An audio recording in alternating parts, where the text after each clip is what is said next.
He wasn't just my brother. He was my best friend, my anchor. Until I found out he was the reason we were sinking. The email came through at 2:14 a.m. No subject, no body, just a single attachment named conf meeting trans audio.mp3. I almost deleted it. Spam, I thought. Another late-night glitch from our overloaded servers. But something about the sender name, just a dash, a blank field, made me pause. I clicked play. The voices were low, muffled, like they'd been recorded through a vent. If we do this right, they won't see it coming. That voice. Michael. My brother. And your father. He knows. A different voice. Sharp, fast. I recognized it too. Eric Kravitz, CEO of Valiant Tech. Our biggest competitor. The guy who tried to buy us out 3 times and got told to go to hell each time. Michael answered, "He's in. He has to be."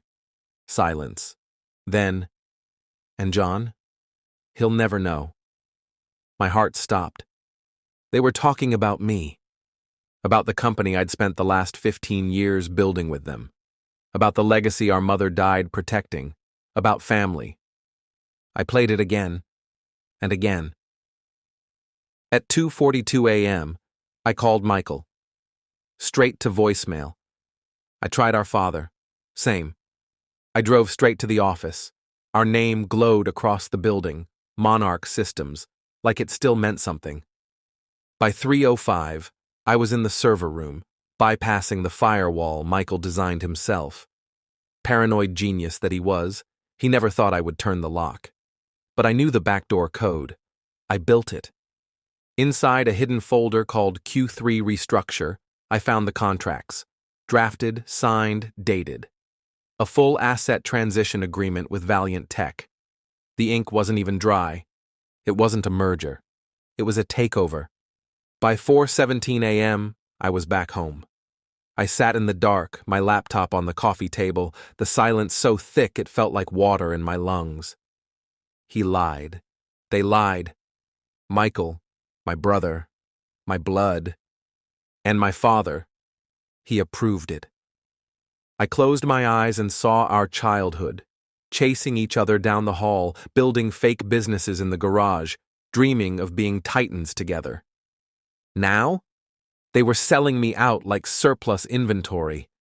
I didn't cry, didn't scream, but something inside me cracked so quietly it felt seismic. By dawn, I had a plan. It wasn't legal, it wasn't clean, but it was mine, and I was done being the brother who trusted too much. The next morning, I walked into the office like nothing had happened. Michael was already there, pressed suit, charming smirk, sipping black coffee like he hadn't just gutted our legacy behind my back. I watched him greet the team, make small talk with IT, laugh with Cheryl at reception, like nothing was wrong. I wanted to scream. Instead, I smiled, walked straight up to him. "Morning," I said, handing him the company tablet. "What's this?" he asked. "Numbers from Q2. Thought you'd want to see what you're selling off." He blinked, almost flinched, but recovered fast. "Appreciate it, man," he said, trying to read my face. I gave him nothing. Back in my office, I began phase 1, extraction. I rerouted our vendor accounts to private encrypted backups, pulled every security camera file from the last 3 weeks, found 3 separate visits from Kravitz to our HQ, all outside normal hours. One was after midnight. Then I called Sarah, our in-house counsel. "Off the record," I said. "If a co-owner signs a deal that jeopardizes the company without unanimous consent, what happens?" She hesitated. "Technically, you could challenge it, especially if the signatures were coerced or fraudulent." "Got it." "John, what's going on?" "Nothing," I lied. "Just hypothetical." That afternoon, I dropped a hint. During a board meeting, I casually mentioned our next phase of independence and watched Michael twitch. Afterward, he cornered me. "What are you doing?" he asked, low. "I could ask you the same." His jaw set. It's not what you think. No, I asked, because what I think is you signed away our future for a golden parachute with Kravitz. He didn't deny it, didn't have to. Instead, he said, "You don't understand the pressure Dad's under." That froze me. What? He's the one who called Kravitz. He made the deal. I just followed through. I stared at him. For a long time. Long enough for his confidence to fracture. You lied, I said quietly. But worse, you made me trust you while you did it. He didn't answer. I walked away. That night I found the final piece. A buried memo in Dad's private archive. Dated 8 months ago. Subject line, exit strategy. And at the bottom, Michael's digital signature. This wasn't just betrayal. This was premeditated, and I wasn't going to let it end quietly. By the end of the week, everything was set. I leaked a redacted version of the exit strategy memo to 3 business blogs under an alias. Just enough to raise questions, not enough to trace it back to me. The story caught fire. Monarch's quiet collapse hit trending within 12 hours. Investors started calling. Our board demanded an emergency meeting. Michael looked like hell when he walked into the conference room. He'd shaved, but not well. Tie crooked, eyes twitchy. Dad wasn't there. Of course not. He let his sons do the bleeding for him. I didn't say a word during the first half. Let the panic settle. Let the board yell. Let Michael sweat.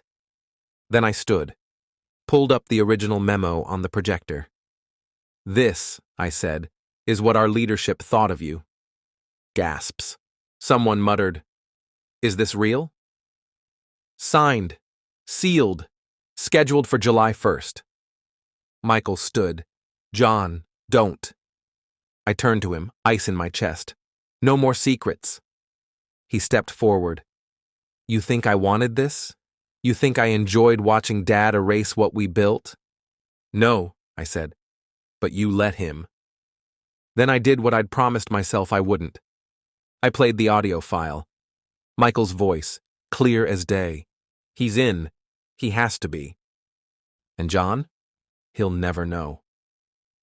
Silence followed like an aftershock. He looked around, for sympathy, for defense. Found none. Someone whispered, "Jesus." I didn't wait for the room to recover. Effective immediately, I'm freezing all asset transfers and initiating a legal injunction. This company isn't for sale. Not anymore. Michael's mouth moved, but no sound came out. He left before the meeting ended. I stayed behind. Stared at the screen, at our family name in bold Helvetica. Monarch.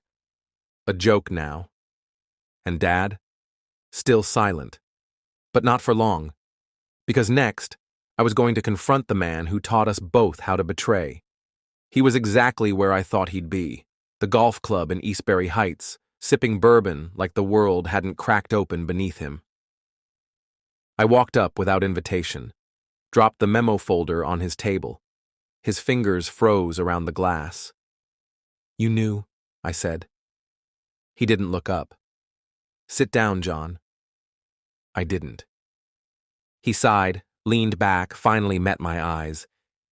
"You weren't supposed to find out like this." "You mean it all?" He nodded once, slowly. "It was never personal. It was family. It was survival," he shot back. I didn't flinch. "You taught us about legacy, about building something real, and then you sold it out from under us." His mouth twisted. "Because you wouldn't. Because Michael wouldn't. Someone had to."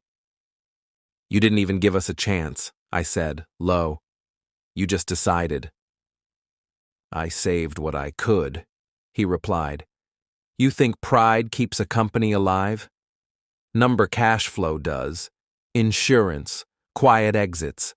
That's what protects you." I stared at him.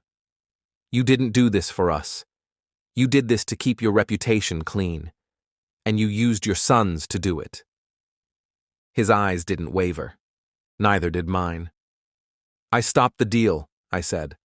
Publicly, legally, irreversibly. That got him. He blinked, once. You'll bleed out trying to fix this, he warned. The board is shaken. The market doesn't care about betrayal. It cares about stability. I'd rather rebuild in truth than rot in comfort. He looked at me then, not like a father, like a rival. You always were the stubborn one, he said. And you always were the coward, I replied.